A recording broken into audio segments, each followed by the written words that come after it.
kan kunci buat dapatin apapun itu, setiap pintu yang tertutup itu ada kuncinya. Ya.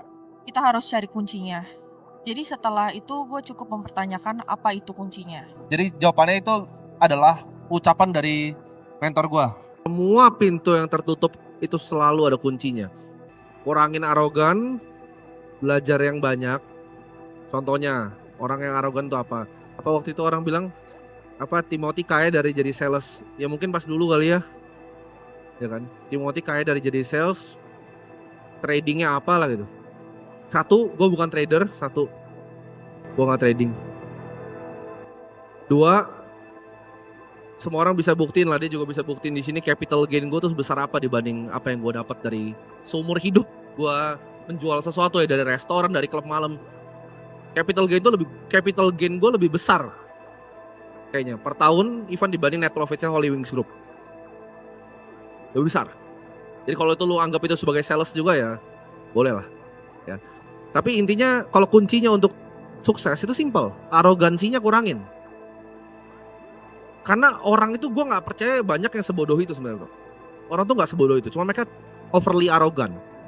Mereka pikir mereka lebih tahu dari mereka sebenarnya, itu problemnya satu. Dua, males. Dari kasih tahu apa nggak mau dengerin. Dua, itu orang males. Ya. Tiga itu beneran bodoh.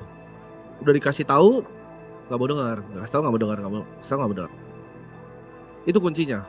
Tapi di setiap masalah yang ada di hidup, di setiap pintu yang tertutup, itu pasti ada kuncinya. Lu tinggal perlu cari kuncinya, pasti pintunya kebuka. Itu maksudnya. Dan aksi itu lebih penting daripada sekedar rencana. Karena saya selalu percaya ketika kita berencana, Tuhan tertawa. Ya. Mungkin banyak yang mikir saya ini orang yang banyak planning. Enggak, ya. Antara saya sama Bro Timothy ini malah lebih banyak Bro Timothy yang memikirkan sesuatu. Saya ini asal ngerjain aja, ya. Tapi apakah teman-teman pernah ya satu pun ya di yang kalian lakukan itu sesuai dengan perencanaan kalian? Yang ada ya antara jauh lebih buruk atau jauh lebih bagus daripada ekspektasi kalian, ya.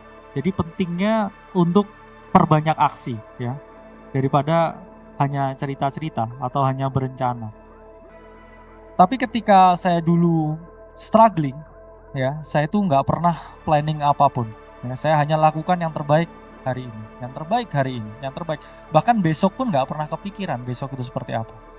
Saya bangun pagi, saya langsung kerja, tanpa ekspektasi, tanpa ngeluh, tanpa membandingkan diri dengan orang lain. Karena di era media sosial yang ada sekarang, orang gampang bikin cerita bohong. Ya, terus kamu fell into the trap. Kamu merasa bahwa kenapa saya ini kurang. Padahal kalau kamu bandingkan sama kamu yang kemarin, kamu jauh lebih bagus sekarang di sini, ya. Mau kumpul sama orang lain, mau networking, mau ngerjakan sesuatu yang positif.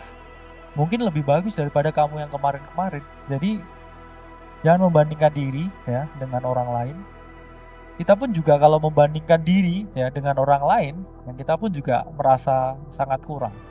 Tapi kalau kita bandingkan dengan yang kita kemarin, ya, kita ini akan jauh lebih banyak bersyukur. Ya.